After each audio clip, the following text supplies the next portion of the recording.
Fire sign, Aries, Leo, Sagittarius. Kumusta po kayo guys? Okay, so fire sign, maraming salamat po sa walang sawang pagsubaybay sa ating pong daily gabay.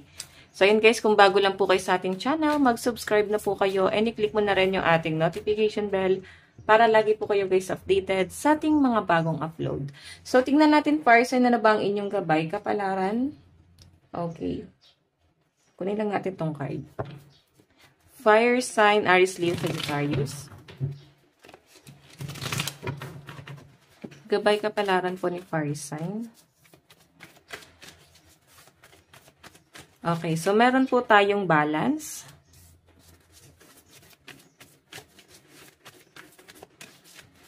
Oops. Meron tayong Knight of Cups and Three of Pentacles. Okay, so guys, ayun ang sinasabi dito. Balance, blending the ideas of others with your own to create something extraordinary, successful. Compromise, the power of diversity, self-control, patience, and balance. So, King of Cups, trustworthy, honorable, devoted, cautious, someone you can completely trust, a situation that is safe. Okay, a solid romantic relationship, hidden but well-intentioned. Emotion A, charitable, benefactor, seeing, a counselor. So, pasensya na guys sa mga sasakyan na dumadaan. Okay. Dito muna tayo guys. Actually, meron ka dito na maaring kailangan mo daw ulit pagkatiwalaan. Or maaring meron kang inaaral na isang tao. Fire sign. Inaaral mo siya kung dapat mo pa ba siyang pagkatiwalaan ulit. Kasi, ayan o, sinasabi nga dito guys, trustworthy, honorable, devoted, cautious, someone you can completely trust. A situation that is safe. A solid romantic relationship.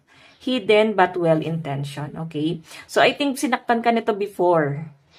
Yung sinasabi sa akin, para makuha mo daw yung success, ang ginagawa dito guys, feeling ko, sinusubukan yung tiwala mo. Okay? Magtitiwala ka ba ulit sa isang taong hindi na guys, nakuha yung tiwala mo or sinira yung tiwala mo dati.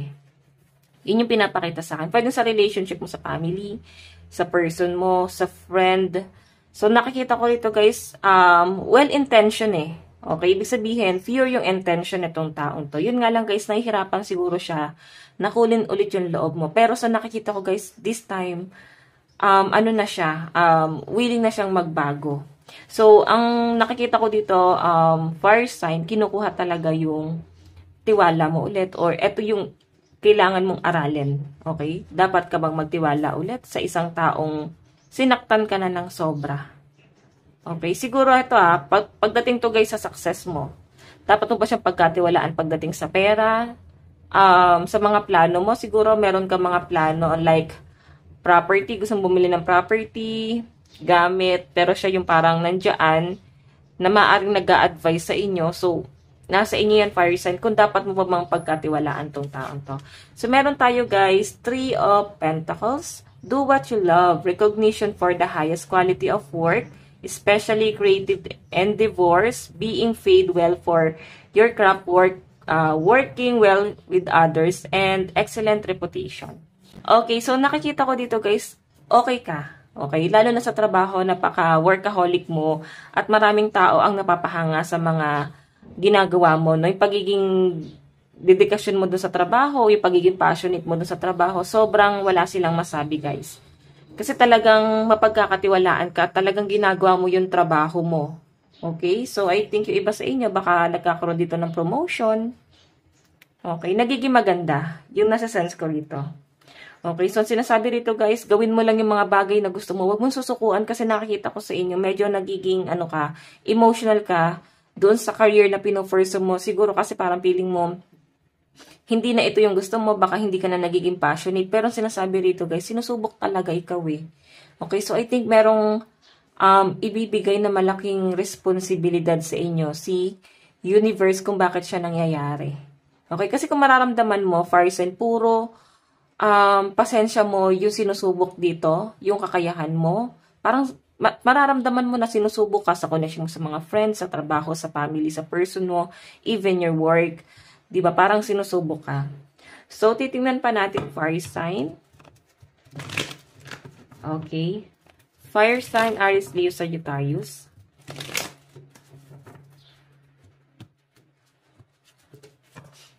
Okay. Sobrang init ngayon, fire sign.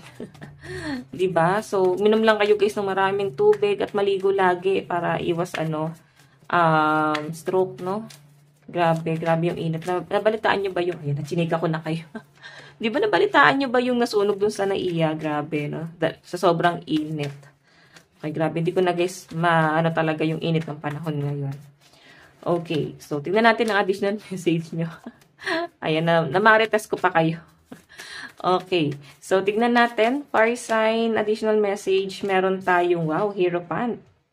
So, nakikita ko sa inyo guys, meron ka daw ditong hesitation. Kumbaga, sinusubok din dito yung kung paano ka magdesisyon. Okay, tama ba yung pagde-decide mo or may mga maling decision ka nagagawa? Ito guys is dala ng sobrang pagtitiwala mo kung bakit may mga action ka na parang piling mo nadadapa ka. Kasi mga maling desisyon yung nagagawa mo. So, ngayon nakikita ko sa inyo guys, alam mo na kung paano mo paiikutin ng mga bagay-bagay. The Hierophant to. Naaral mo na siya guys. At dami nang nangyari sa inyo. Sobrang sinubukan na ng panahon. Okay, so meron tayong 3 of Wands. And 5 of Cups. Okay. So, nakikita ko dito guys. Ayusin lang natin to. Okay.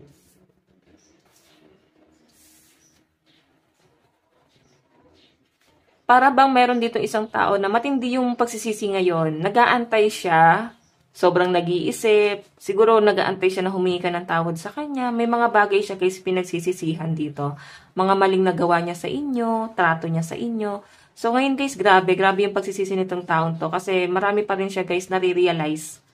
Okay, marami siyang nare-realize, mga mabuting nagawa mo pa rin naman sa kanya. And kung makikita nyo guys, ayan, 3 of Wands, handa ka na niyang talikuran, pero hindi niya alam kung paano hahakbang ngayon ng nag-iisa. Pwedeng sa connection mo yan sa mga kakilala mo or nasa circle mo lang yan guys. Okay? Kung makita mo, the Hierophant, natatawan na lang siya, parang pili niya, napakababaw naman pala ng hindi namin pagkakasunduan. Pero sa inyo kasi guys, binigdil mo kasi ang lit nga naman ng dahilan, pero parang grabe, no? So, siguro naapektuhan talaga kayo ng Mercury retrograde. Or maaring matagal na niya guys nararamdaman to kasi the Hierophant sabihin, meron siyang lihim na tampo or galit sa inyo. Okay? So, maaring kahit nagsasama pa kayo, kahit na kaibigan mo pa siya or katrabaho mo siya, mararamdaman mo guys na parang bang may ayaw siya sa'yo. Okay? Meron siyang ginagawa mo na ayaw niya kasi parang feeling niya, hindi kanya guys ganun na control. Okay, 5 of Cups. Parang feeling niya, tinanggalan siya ng magulang. Siguro nahanap niya yung magulang niya sa inyo. Or tinuring kanyang magulang niya. Pwedeng kaibigan kanya, pero ang tingin niya sa inyo, guys, naging magulang ka para sa kanya.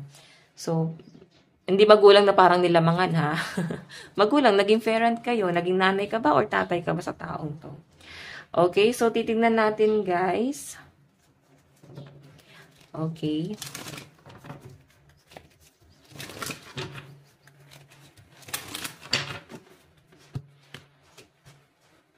Ayan. So, fire sign, pagdating sa love life mo, tignan natin. Love life po ni fire sign. So, meron tayong loyalty, responsibility, relationship, construct, self-care.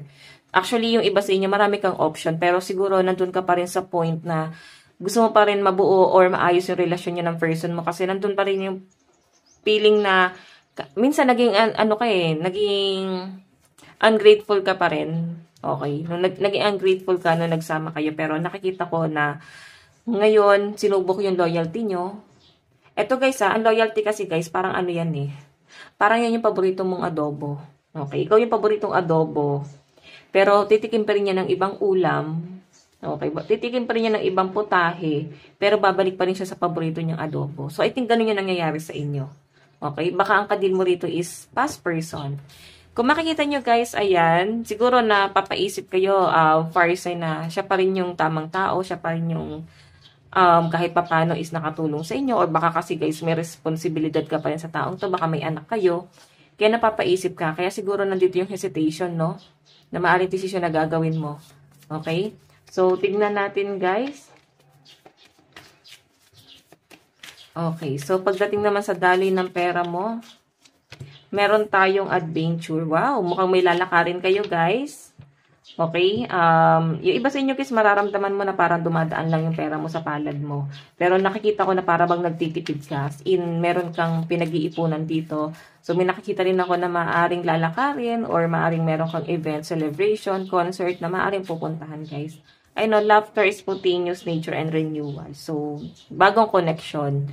Yun yung nasa-sense ko. Maaring magkakaroon ka ng mga bagong circle of friends, bagong kakoneksyon, yan.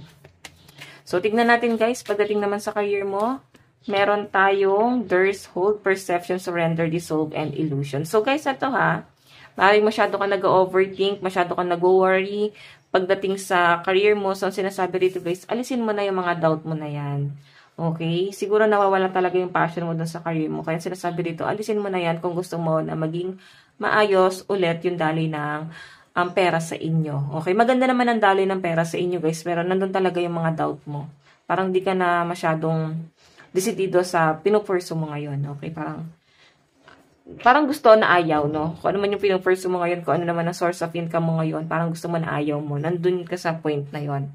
Tignan natin ano ba ang inyong advice. So guys, ay ang lucky number mo is 44, 2, and 14. Advice, meron tayong work through your feelings. Yan lang yung kailangan mong gawin, no? Siguro mag-self-love ka muna, focus ka muna sa sarili mong pag-grow, umalis ka muna sa mga toxic, sa mga taong hindi nakakatulong sa pang-araw-araw na kabuhayan mo, or talagang nahawa ka sa pagiging toxic nila, guys. Okay, so ayan, maaring Aries ang kadil ng mga fire sign and Gemini. Okay, so fire sign, Aries, Leo, Sagittarius, ito lang po ang inyong reading hanggang sa muli. God bless and love you all. Bye-bye po.